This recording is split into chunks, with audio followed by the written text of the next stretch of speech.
Olá pessoal, eu estou de volta com mais um vídeo e agora um vídeo sobre salmos. São várias as pessoas que me pedem que eu explique um pouquinho sobre o salmo, se ele pode ser cantado ou rezado, se o salmo pode ser rezado. E eu sempre digo que o salmo, quando rezado, ele deve ser salmodiado, recitado, e por isso muitas vezes as pessoas preferem cantá-lo do que recitá-lo, porque recitá-lo se torna mais difícil. E aí teve alguém que me pediu: olha, então, padre, faz um vídeo mostrando como é que se recita um salmo quando ele não é cantado. Então o objetivo deste vídeo é falar sobre um salmo recitado, como ele deve ser recitado quando não é cantado. Então, se esse tema te interessa, fique nesse vídeo até o final. Além disso, eu vou trazer um pouquinho do histórico do salmo. Talvez o vídeo fique um pouquinho extenso, porque o tema é um pouco complexo, mas vale a pena ficar até o final e você vai aprender algumas coisas que talvez você não saiba. Antes de falar do salmo recitado e cantado, eu convido você que passa por esse canal, assiste a meus vídeos, mas ainda não se inscreveu nele, eu convido você a se inscrever. Não custa nada, não vai ocupar nenhum espaço no seu celular, nem na sua vida, e você vai ter a possibilidade de estar ajudando o canal a crescer e ao mesmo tempo recebendo notificações quando eu postar um vídeo novo. Então se inscreva hoje mesmo nesse canal. E divulgue também esse canal aí nos seus contatos. É um canal de formação litúrgica, formação da nossa igreja. Então, se você se interessa por esse tema e quer ajudar outras pessoas, ajude a divulgar o canal também, para nós chegarmos aos 100 mil, que já está se aproximando.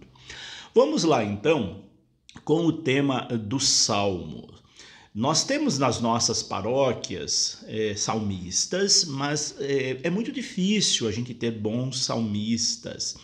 É louvável a paróquia que tem bons salmistas, mas não é fácil de encontrar pessoas que de fato tenham essa afinidade com o salmo. O salmo é uma oração belíssima, ele faz com que a liturgia da missa fique ainda mais bela quando ele é proferido da maneira como pede a liturgia. Então não é fácil de encontrar salmistas. Para ser salmista exige dedicação, exige empenho, exige amar aquilo que faz. E por isso não é tão simples de encontrar pessoas que têm esse dom e que têm essa dedicação para ir aperfeiçoando seus dons de salmistas. Então vamos lá. O salmo, quando a gente pega ele aí no contexto da missa, lembrando, ele foi tirado da Bíblia e foi transportado para o Saltério, que é o livro dos Salmos. Se você pegar lá na Bíblia o Salmo, eles não estão metrificados. Eles estão num texto corrido, está diferenciado dos outros textos bíblicos, mas ele não tem a métrica que o Saltério coloca no Salmo, que é esses que nós fazemos durante a missa. E o Salmo, dentro do contexto da missa, ele vem logo após a segunda leitura, e ele vem com o termo Salmo responsorial. O que significa a palavra responsorial? A palavra responsorial vem de responsio, responsório, que significa resposta. Mas resposta de quê? Resposta da primeira leitura? Ele tem a ver com a primeira leitura, mas não necessariamente está respondendo à primeira leitura. Até eu já disse isso em outros vídeos, né? Que o salmo seria uma resposta à primeira leitura, mas ele não é só isso, não. Ele é, sobretudo, resposta da Assembleia. Grave bem isso. O salmo responsorial, ele tem esse nome porque ele é para a Assembleia responder o refrão do salmo. Muitos salmistas não têm isso em conta, não levam isso em conta e acaba colocando melodias dificílimas, notas altíssimas nos refrões dos salmos, e eles se tornam impossíveis de serem respondidos pela Assembleia. Tome muito esse cuidado se você é salmista. A resposta do salmo, ela precisa ser uma resposta da assembleia. O salmo é belíssimo e a assembleia participa dele e deve participar dele. Então a palavra responsorial não significa necessariamente resposta da primeira leitura. O salmo tem a ver com a primeira leitura, por isso ele não pode ser mudado, ele está estritamente em conexão com a primeira leitura, mas ele não é resposta da primeira leitura.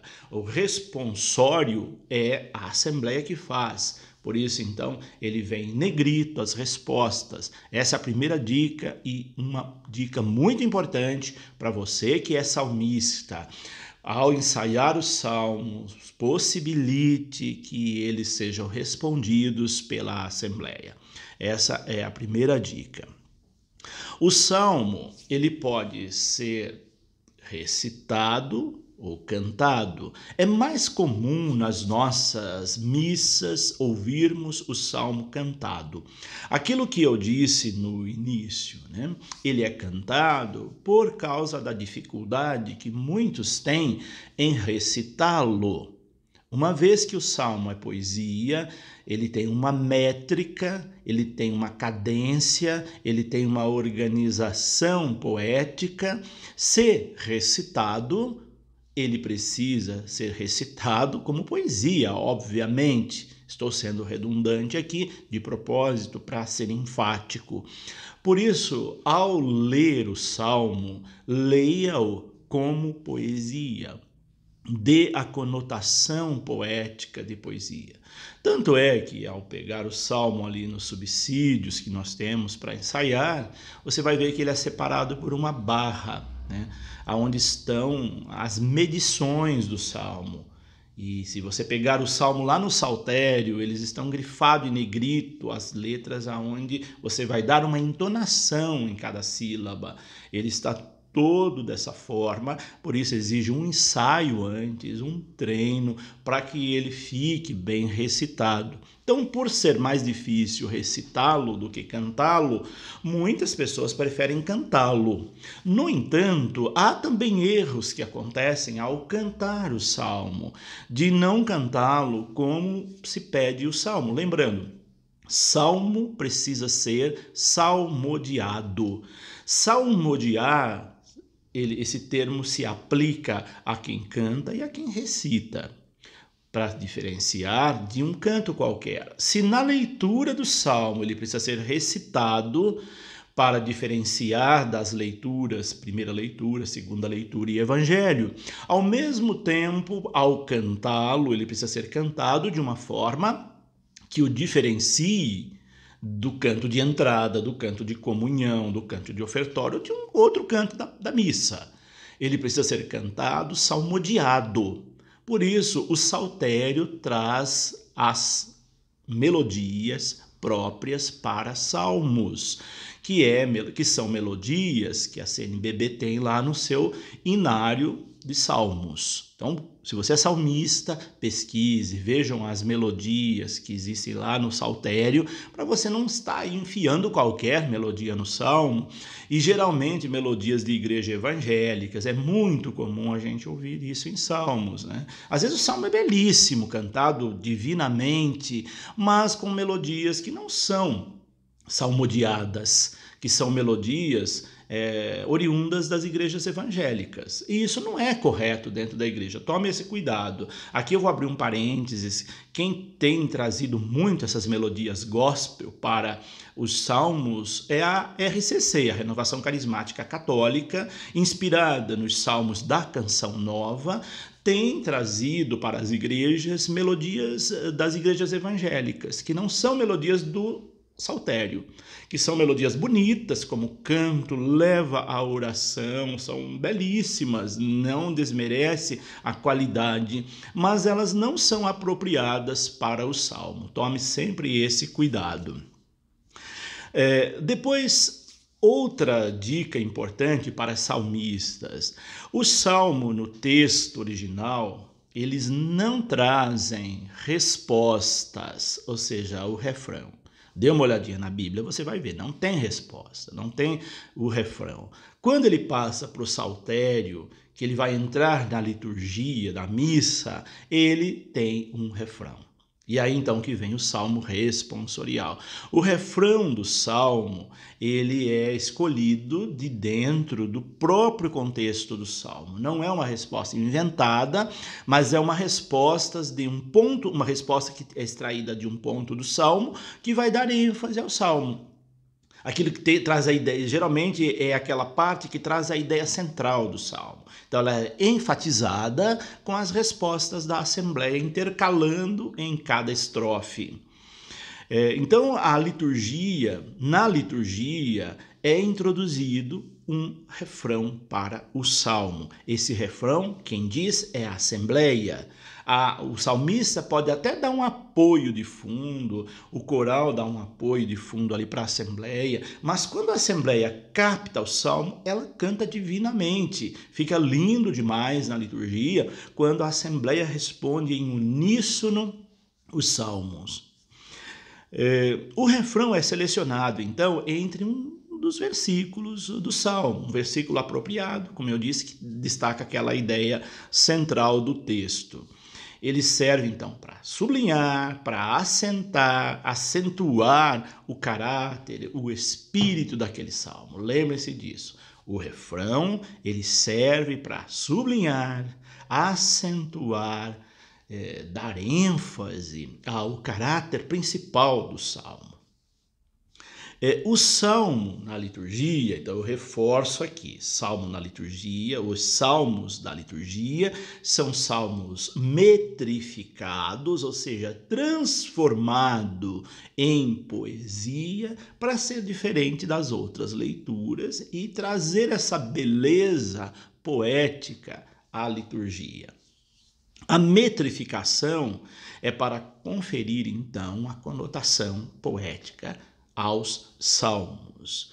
Metrificação é a medição da quantidade de sílabas, da quantidade de palavras e tornando esse salmo numa poesia.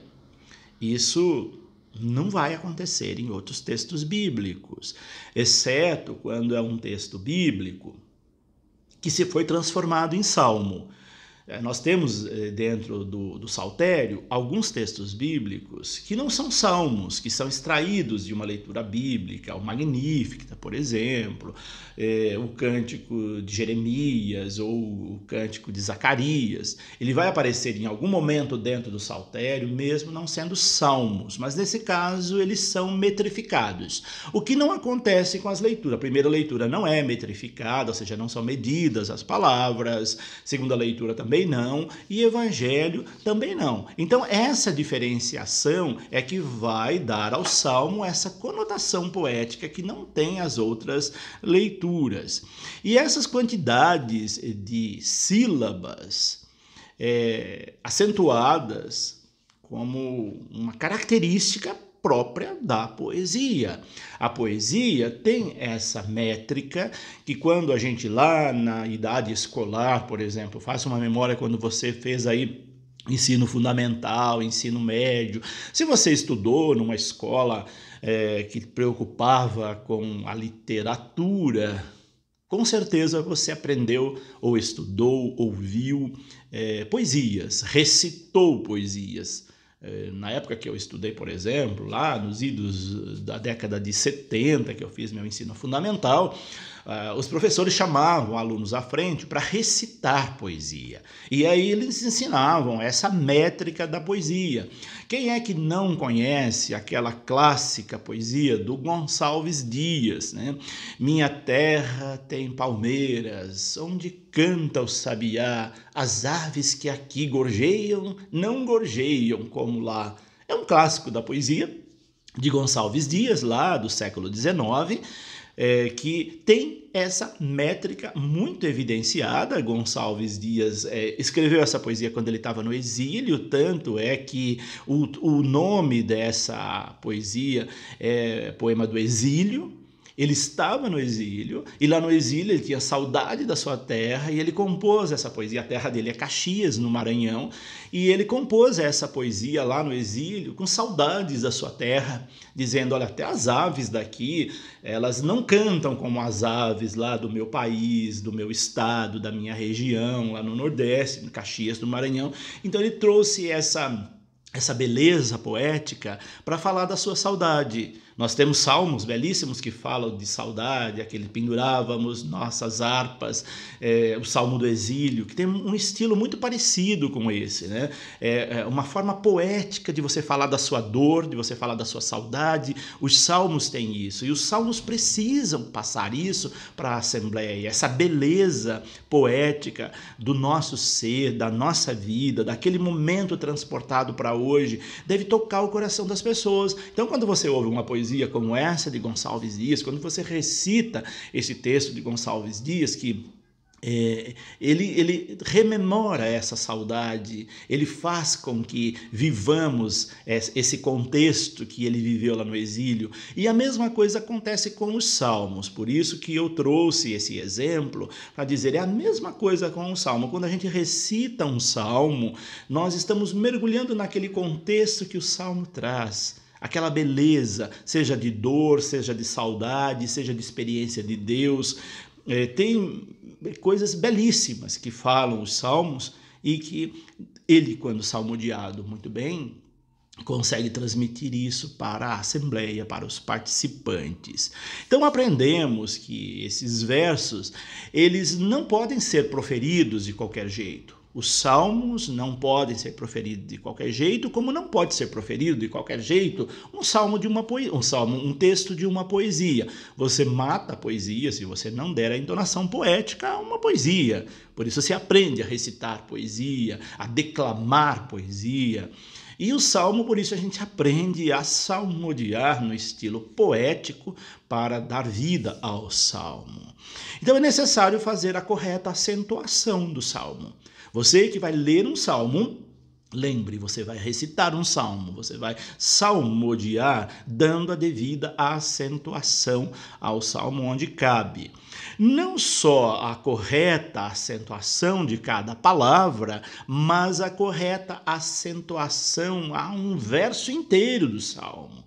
E isso é importante, dar aqueles espaços que o salmo pede, não embolando as palavras, ou seja, dando vida ao salmo. Algumas sílabas do verso devem ser pronunciadas com ênfase. Lembrem-se sempre disso. Algumas sílabas dos versos do salmo devem ser pronunciadas com ênfase. Lá no saltério, na liturgia das horas, por exemplo, ela vai aparecer em negrito, com um asterisco, com uma cruzinha, dando ali o sinal, a indicação de que ali deve ser dada, naquela sílaba, deve ser dada uma entonação diferente, uma ênfase para aquela palavra. Então, na liturgia das horas, essas sílabas, elas são destacadas em negrito e com outras indicações, como eu disse, seja ela asterisco, seja ela uma cruz. E esses sinais ajudam a caracterizar a fórmula gregoriana, que a gente chama forma salmódica. Ali, então, que é o clássico dos salmos, a forma gregoriana de recitar o salmo, que é a mãe de todas as recitações de salmo. A base do salmo está no salmo, na recitação gregoriana. Então, esse caráter salmódico está fundamentado no estilo gregoriano. Então, se colocar outra acentuação, vai ficar antinatural o salmo. Por isso é preciso estudar as acentuações dos salmos.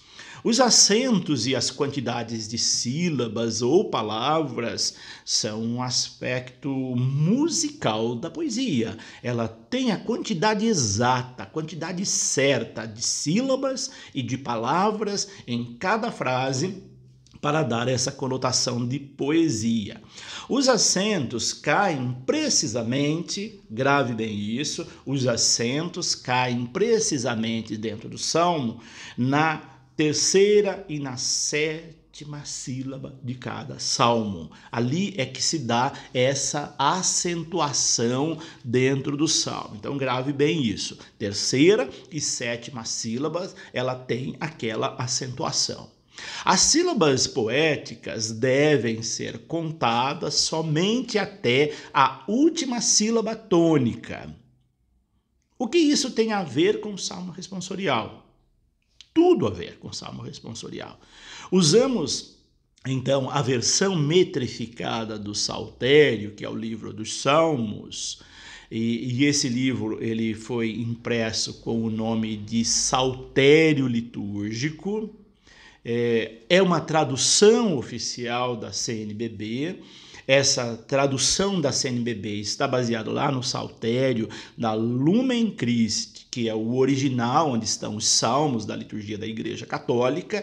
Então a CNBB pegou lá da Lumen Christi, traduziu para o português, colocou no Saltério, no livro de Salmos da liturgia, e lá então estão todas essas informações e a prática também, o exemplo concreto para você aprender a salmodiar.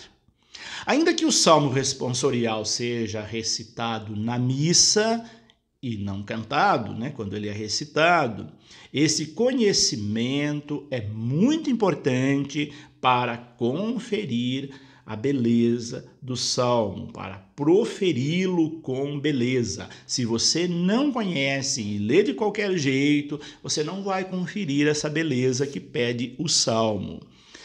As músicas para os salmos, elas podem ser compostas, e existe uma grande variação de músicas e até de melodias para o salmo, música e melodias para o salmo, mas elas podem ser parecidas com a gregoriana.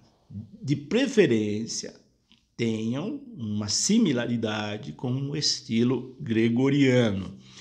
Ela pode ser cantada o refrão e ler, salmodiar, recitar as estrofes.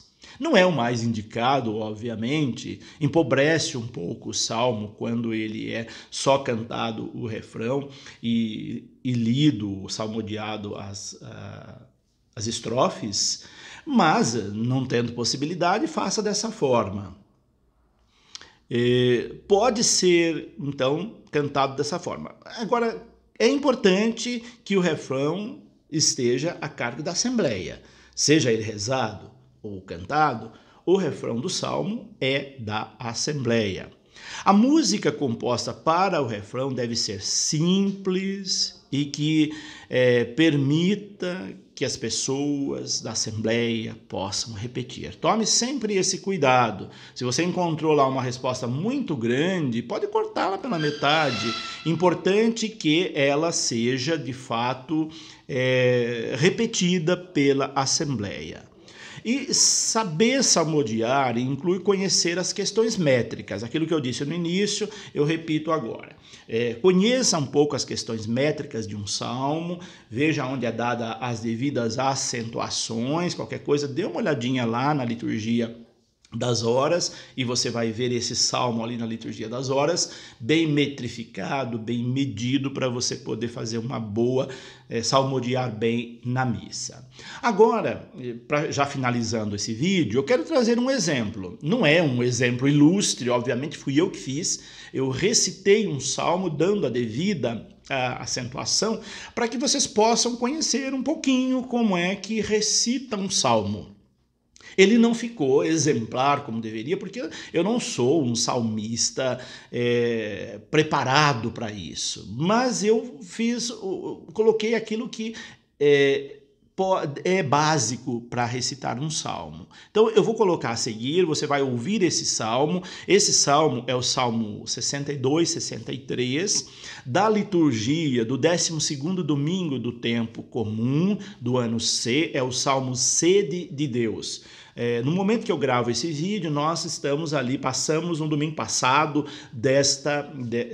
esse salmo na liturgia. É um salmo bem recente que nós ouvimos, portanto, ao postar esse vídeo, talvez a gente esteja aí já em outros domingos bem mais adiantado. Mas é o salmo do 12º domingo do tempo comum do ano C, o salmo Sede de Deus. Veja e depois você faz os seus comentários, não só dessa recitação que eu fiz, mas desse vídeo todo. Vamos lá então ouvir o salmo? A minha alma tem sede de vós, como a terra sedenta, ó meu Deus. Sois vós, ó Senhor, o meu Deus. Desde a aurora, ansioso vos busco. A minha alma tem sede de vós, minha carne também vos deseja.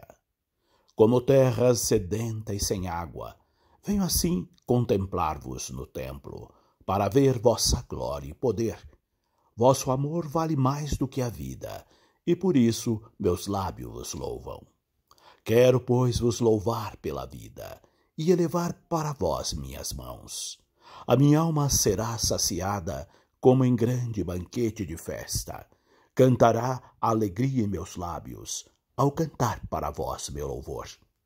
Para mim foste sempre um socorro, de vossas asas à sombra eu exulto. Minha alma se agarra em vós, com poder vossa mão me sustenta. A minha alma tem sede de vós, como a terra sedenta, ó meu Deus. Então, o que você achou deste salmo? Ele está um tanto quanto sofrível, obviamente, como eu disse, eu não sou nenhum especialista em salmos, na prática, para recitar, salmodiá-lo, mas eu sei que nas nossas paróquias aí pelo Brasil afora tem excelentes, exímios salmistas, inclusive aqui na paróquia que eu estou temos muito bons salmistas. Mas eu trouxe aí esse exemplo porque às vezes quando for recitar o salmo, ele for lido, né, que ele seja recitado, e aí dá essas entonações. Esse Salmo 62, 63, se nós pegarmos ali nos subsídios que nós usamos para a preparação da missa, você vai ver que ele está dividido, como eu disse também, lá por barras, né? Onde está essa barra é onde está o asterisco para dar a entonação. Então ele não vai trazer asterisco nos salmos aí dos subsídios, mas ele vai trazer as barras, né? Então, você vai ver lá, sois vós, ó Senhor, o meu Deus. Ali já vai ter um asterisco. E depois vai ter um momento, ali nessa mesma primeira estrofe, a minha alma tem sede de vós. Ali já vai ter uma cruzinha, onde a entonação é diferente. Onde tem um asterisco é uma entonação, onde tem a cruzinha é uma entonação diferenciada. E assim a gente vai encontrando essas indicações, essas marcações, essas medições dentro do Salmo que nos ajudam a ler melhor o Salmo. Estude um pouquinho mais sobre o Salmo e você vai ser um excelente salmista, uma excelente salmista, melhor do que você já é. Por hoje é isso, deixo aqui meu abraço, minha bênção. Não esqueça de comentar aí embaixo também esse vídeo. E compartilhe esse vídeo com as suas equipes de liturgia, equipes de canto, equipes de salmista. Eu penso que pode ajudar a melhorar ainda mais. Que Deus os abençoe e até o nosso próximo vídeo. Em nome do Pai, do Filho e do Espírito Santo.